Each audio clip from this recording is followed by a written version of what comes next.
So our dignity, our value, our worth are part of who we are. And I help people recognize in themselves these things.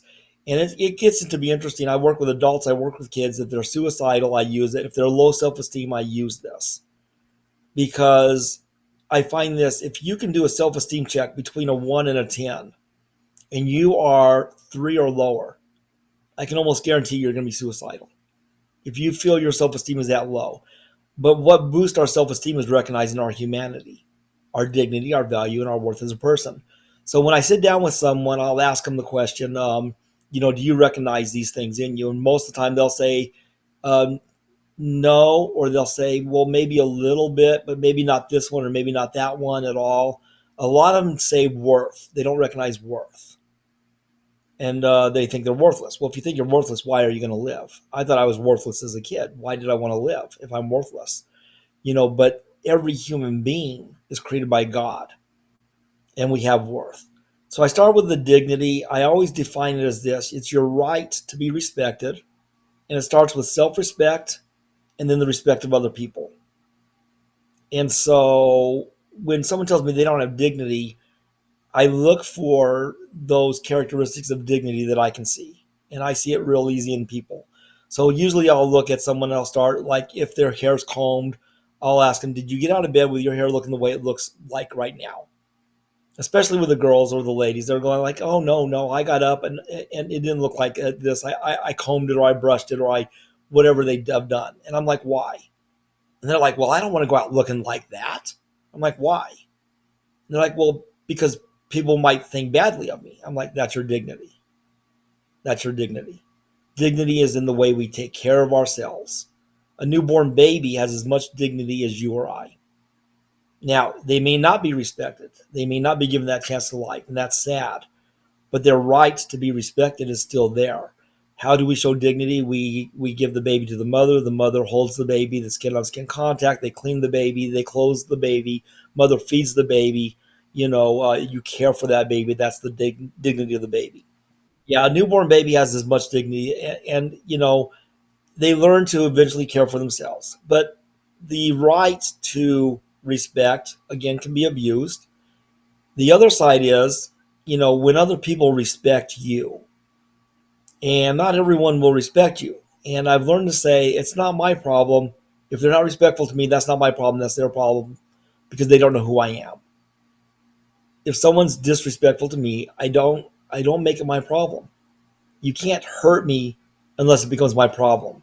If someone says something mean to me and hateful, that's their words, but I know who I am. And so therefore you can't hurt me with your words. So the dignity, I point that out. The value, I point out characteristics: kindness, caring, good listening skills, humor, whatever characteristics the person has that other people like about them. Now, if they don't know, I will ask them to name a friend, and they'll tell me a friend's name. So they may see George. I'm like, what is it about you that George likes? And they go, well, I make George laugh. I listen to George. I talk to George. George and I share common interests. Okay, those are your values. You're valuable to George. And here's where I get to talk with suicidal people. If you died today, the world would be a sadder place. And they'll tell me, no, it wouldn't. And I said, George would be sad. Okay. If George is sad because you're gone, the world is sadder than before that. Because George won't have your value in his life anymore. And there's not just one George. There's a lot of other people in your life. You just have to look for them and know them. So our value is outgoing. Now, the world defines worth differently than I do. The world says you are worth something if you have the right education, the right job, the right friends, the right places to go eat, the right car, the right house, the right neighborhood. And that's not true. A newborn baby has worth because God created us to have worth. And I teach people this one sentence. And the sentence is, I am not trash to be thrown away. I have worth. I am not trash to be thrown away. I have worth. Now, I happen to have a piece of trash next to me. It's a candy wrapper. And I give this illustration to everyone. Here's 3 things that I will not do with this piece of trash. I will not spend time with it. I'm not going to take it everywhere I go all day long going, look at my trash. Isn't my trash just beautiful? I'm not going to do that. I'm not going to do things for it. Oh, you poor trash. You look like you could be straightened up a little bit. Here, let me fix you. And I'm not going to give it things. Oh, you poor trash. Here you go. You could use this little object here. My hand's going whichever way. Here, I'm going to give you a little gift. Let me give you a little gift. It sounds silly, and it sounds silly for a reason. Trash is meant to be thrown away. I have a trash can next to me, and it's thrown away. If someone spends time with you, if someone does things for you, if someone gives you even the simplest gift, it could be a glass of water, it could be a soda, it could be a candy bar, it could be whatever. It could be a handwritten note. You are worth their time to do things for and to give things to. You are not trash to be thrown away. And that's your worth. Now, let's take this into the Christian realm. How much worth do I have? I tell people, and I have opportunities in my work to provide spiritual based, biblical based therapy. And I go to Ephesians 2. The verse is talking about when God went to create this universe and this world, he considered the cost. And by doing that, he considered that humanity would sin against him and he'd have to become one of us and he'd have to die on that cross for our sins. And it wasn't just for 1 or 2. He considered the cost of you and me and every human being who would ever live. And then he said, it's worth it. How much worth do we have? Jesus spread out his arms and died on a cross for me. So Jesus died on that cross and he said, you're worth that much. And if I say I'm worthless, then I'm calling God a liar. We have worth in this world. And we have to realize that we are a human being. And if we can help people see that, again, Ephesians says that he considered the cost. And I always go to then Genesis where he says, let there be light, and there was light. And God created the heavens and the earth. And, we look at all the creation, but he created us to have that relationship with him. And without that relationship, you're not going to recognize so easily those characteristics. They're there. But dignity, value, and worth is a big part of our humanity. And so I'd use this concept in therapy. And I do help people to recognize who they are so that they can move forward and not, be at risk of wanting to end their life. With my mom, I did love her. I just wanted her to love me back.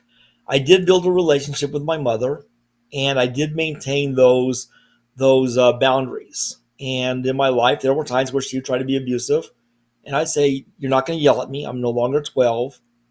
And you will either talk to me or I will leave and I won't be back for. And I'd give her a time limit, a week, 2 weeks, whatever. And if she continued to yell, I would say, okay, I'm out the door. And I'd go out the door and, she wouldn't see me for a few weeks. I hung up with her on the phone several times because she's going to yell at me on the phone. I wasn't going to let her abuse me. And here's the sad thing I think some people might find sad. I've accepted it. I don't think my mom ever really loved me in her entire life.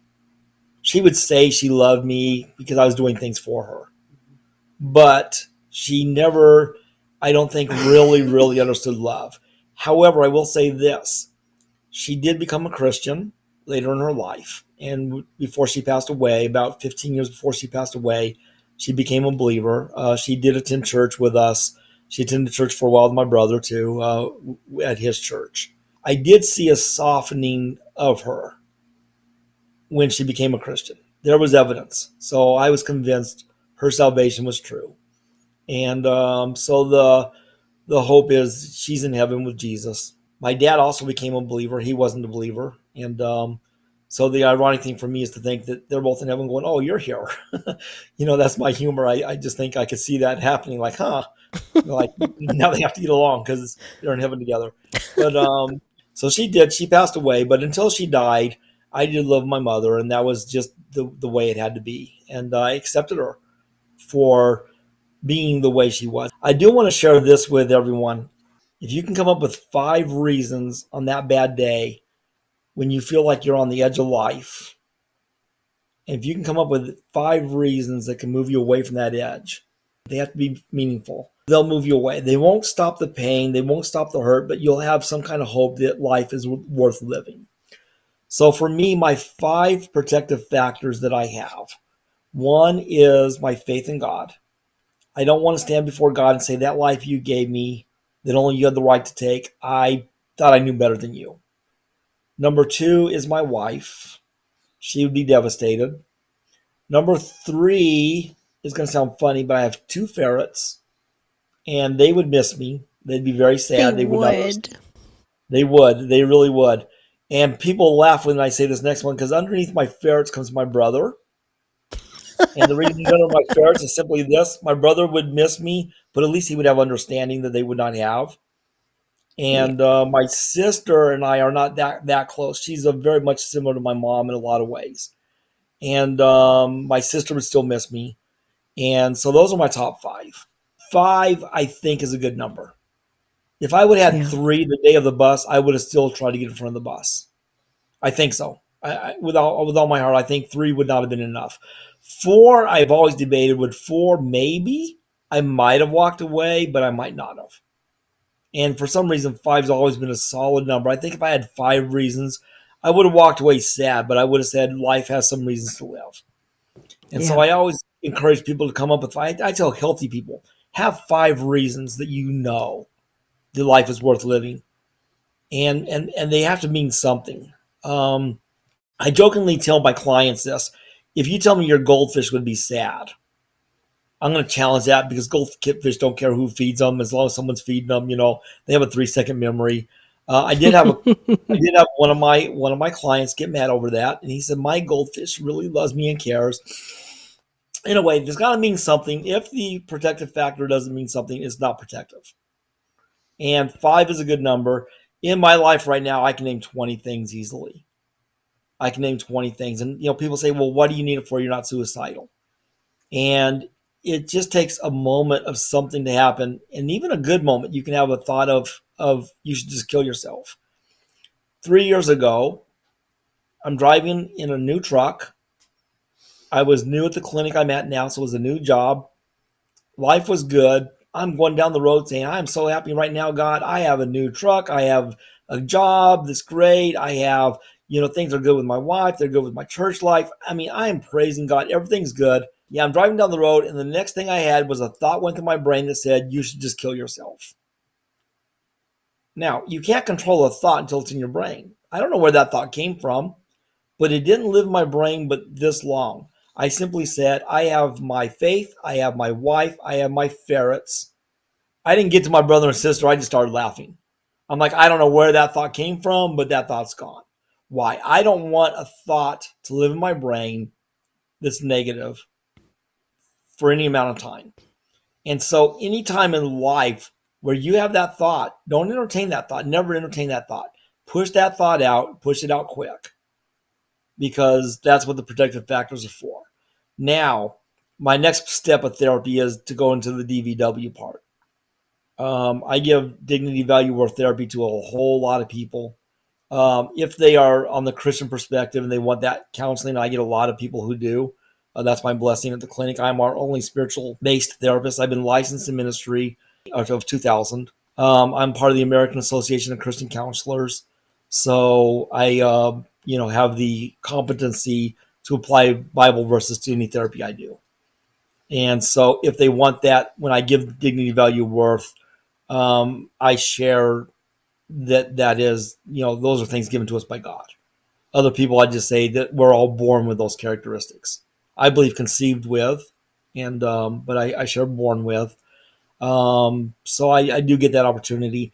I do wear, and I'm not wearing it right now, I do wear a ring, my Master's of Counseling ring from Grand Canyon University. It has a cross on it. Not because GCU is a Christian school. It doesn't matter what school I graduate from. I had to put on there because when I wear it at work, it reminds me I'm here for a reason. Yeah. And I get a lot of people ask about that ring. they'll notice it and they'll ask me, and I get to tell them my whole testimony. So whether they want Christian counseling or not, they hear my testimony. And it's interesting because some people go, "Wow, I believe that I'm a person of faith." I get to share why it's there, and but it's there mostly to remind me I'm there for a reason. Some therapists find it very difficult to hear some of the things that we have to hear, and I don't struggle hearing it. I never go home going, "Oh my goodness, that person, they're so horrible what they're dealing with." I don't do that because they're there to get help. I give them the best help I can. And I know when the day's done, I've given them the best I can. And what happens between one visit and the other is out of my control. And when they see Mm-hmm. me again, I'm going to give them the best I can. And over the course of time, I see people healed. And ultimately, I know that God gives us gifts. I do believe having a psychiatric mind and being able to help people is a gift. Yeah, I've always in my life had an understanding of a psychiatric kind of view, and I use it to the best I can because God's given it to me. I use it.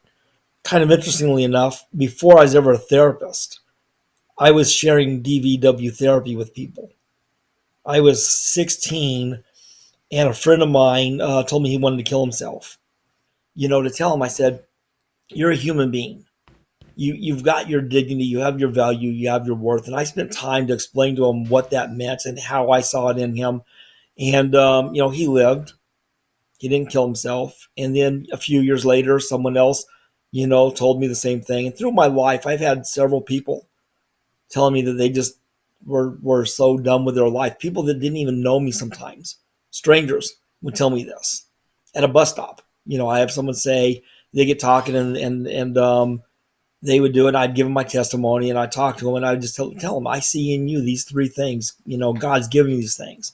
And part of that is a testimony of faith as well, where some people come to faith, hearing this. And so God uses it. God uses it when a complete stranger says, how do you know God's real? I say, I wouldn't be alive today if he wasn't real. He spoke in my mind with a thought, not, some people, "Oh, how do you know you're not schizophrenic?" That's a big one I always get. "How do you know you're not schizophrenic?" I said, "Because I didn't hear the voice of God. Mm. It was a thought. And it was a very clear thought. And And you it was a felt true, it. yeah, and I felt it. And it was very true. Now, in my life, there have been 5 times where God has entered my thinking. Anytime he does, it's a blessing. But every time he does, it's always true. It's always true.